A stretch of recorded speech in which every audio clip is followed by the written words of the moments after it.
Jon Stewart is excoriating the Democratic Party for its reaction to Hunter Biden's pardon, or Joe Biden's pardon, of his son Hunter Biden. The sweeping pardon has not gotten a ton of criticism from Democrats as they've been asked to respond to what the president did. So let's take a listen to Stewart here.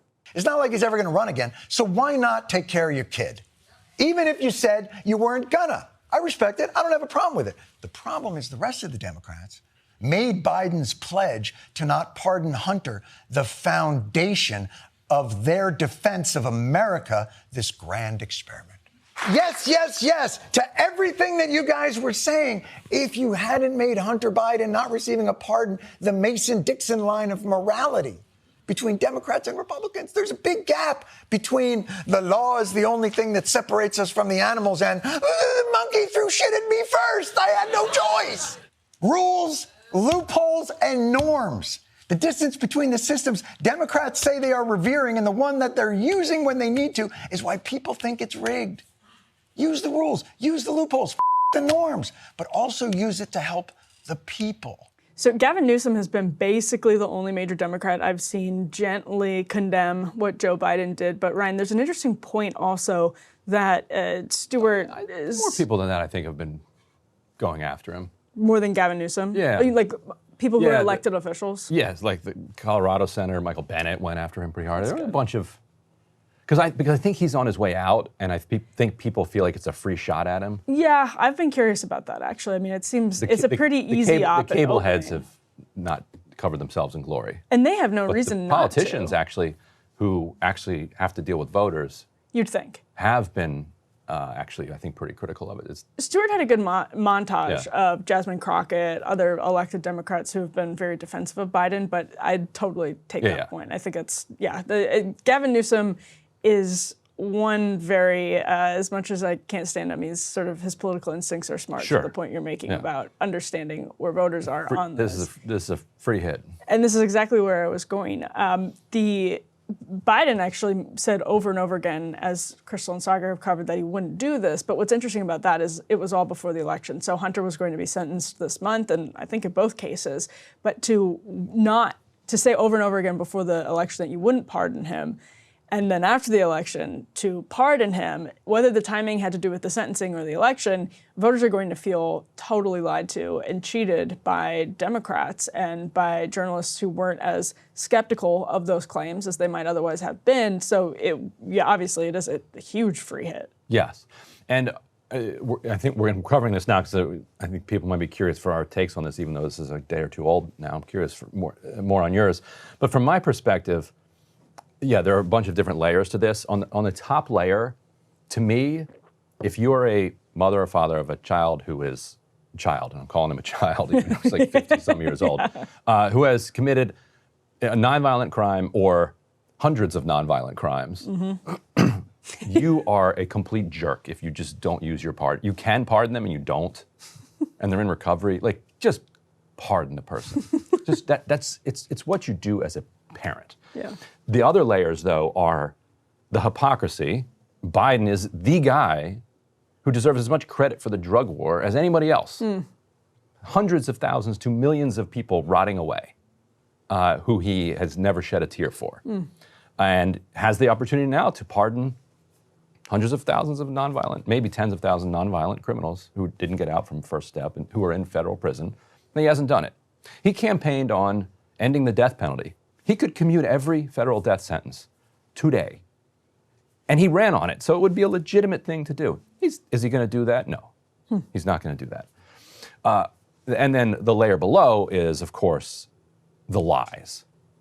Like, you want to pardon your son, fine, but did you really have to lie about it and say that you absolutely were not doing it when you knew you were considering doing it? And then beyond just the lie, it's one thing to lie and then flip and then do it. To lie and build the sandcastle of your integrity on top of it. Yeah, the sandcastle of your integrity. It's like, come on, get out of here. That's actually just be the title of like your next book. Democratic Party. Yeah, the sandcastle of integrity. So what's interesting also is that Trump's defense has also already used, his legal defense has already invoked Biden's pardon of Hunter in its own defense, saying, well, clearly this shows or this proves just malfeasance. And the Biden DOJ, this is a reflection, even the president himself, which is interesting because Biden's DOJ was already going very lenient on Hunter to the point where a judge had to stop when she looked at the deal that was being presented by the DOJ. This was, a year and a half ago now, and said, Noriega is, I think, the judge in question. She said, "What? I'm sorry, what? This is the weirdest thing I've ever seen the prosecution present me with." Right, and even if you believe their rationale there, it doesn't excuse the lying. Because they spent years saying that the problem with Donald Trump is that he planned to weaponize the Justice Department to get revenge against his political appointees if he was reelected as president. That was one of the top lines that Democrats used against Donald Trump. So if you already knew that, why were you saying that you weren't going to pardon Hunter? To then cite Trump's vindictiveness and his willingness to put Kash Patel or whatever as the head of the FBI as the reason that you changed your mind. It's like, wait a minute, were you not watching your own ads for the last 2 years? You're the ones who were saying that he was going to do this. So yes, the lying, the hypocrisy, all of that is the problem to me, not the pardon itself.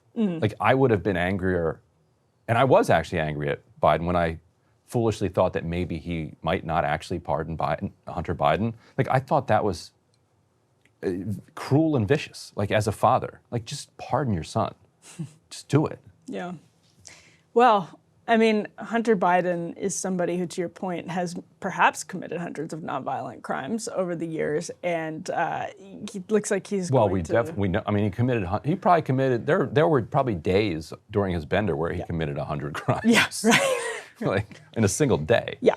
Now, the reason they went all the way back to 2014 and gave him this blanket pardon is because the more serious crime that he may have committed is FARA violations, which is not registering as a foreign agent and then lobbying on behalf of a foreign government. The hilarious defense that his team has been making behind the scenes and was prepared to make if it went to trial was that he was so high and so irresponsible that, yes, he was paid to do foreign influence work. But he couldn't. But he just cashed the checks and spent it on drugs and put it up his nose. Yeah. And never actually did the work. And it's the work, the unregistered work, that would be the crime, not taking the money. So that it'd be a hilariously novel legal theory. To be it's like if you were arrested for selling drugs and you're like, actually, this was just baking soda. And I just kept the guy's money. Right. At that point, you'd be like, okay, well, actually, if there was literally no cocaine in that bag, you may have committed some fraud against this poor sap who thought he was getting an 8-ball. But you didn't actually sell drugs. You saved his life, Hunter. Yes. No, actually, unless he snorted the baking soda. Well, I mean, it's not going to kill you, but it's deeply unpleasant, I'm sure. Yeah, but in this case, with FARA, the violation is actually just not registering, as opposed to it's totally legal to do lobbying. It's more a question of whether or not you, after you sign a contract, which he did, you register, which is a funny kind of part of. Right. That's why their defense just might not work. Except if you didn't do the lobbying, if you only took the money. But if you registered. But he never registered. Right? Well, no, but if he signed that's right. But if he signed the contract, and then he's supposed to have registered. He defrauded Ukrainian. You're supposed to register as soon as you sign, 30 days, right? You get the 30-day grace period. Right, I mean, so that's why they pardoned him, because this novel legal theory might be laughed out of court by jurors. You never know.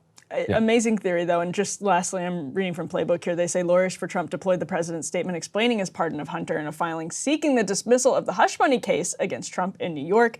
His lawyers argued that Biden's assertions about Hunter Biden have been selectively and unfairly prosecuted and treated differently were tantamount to a, quote, extraordinary condemnation of President Biden's own DOJ. So an amusing tidbit there. Yeah, and I will say that the only thing that got him so far on was this filling out the form when he went to get the gun. It had this, and we've talked about this before, my argument that I would have made to the jury didn't pass muster with the jury.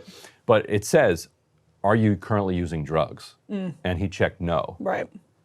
And from my perspective, if I'm filling that out, if I'm in the gun shop not using drugs, then I'm not using drugs. Did I use drugs yesterday? Maybe. Do I plan to use drugs tomorrow? Absolutely not. Never touch them again as long as I live.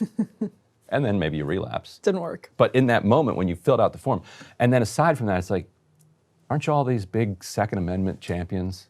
Like, where in the Second Amendment does it say, the pass no law, there shall pass no law that restricts, the right to keep and bear arms, except a federal form that you have to fill out about gun ownership, and then, about drug use. And if you're okay with that, are you okay with mental health? Well, you can flip that around so easily on with Joe Biden. Like, aren't you and Hunter the opponents of an expansive Second Amendment interpretation? And shouldn't this mean that everyone who's been convicted on these types of gun charges? That's why it would have been quite ironic if Hunter Biden ended up being used to go to the Supreme Court to blow even greater holes in our gun safety laws. Yeah, that would have been pretty interesting. So that's another thing that won't happen. Hypocrites, all of them. Right and left, no question about that. Yeah. Hey, if you liked that video, don't forget to hit the like button and subscribe to Breaking Points. If you want to see the rest of Counterpoints, go to breakingpoints.com to become a premium member and get the full uncut show every morning in your inbox and on Spotify.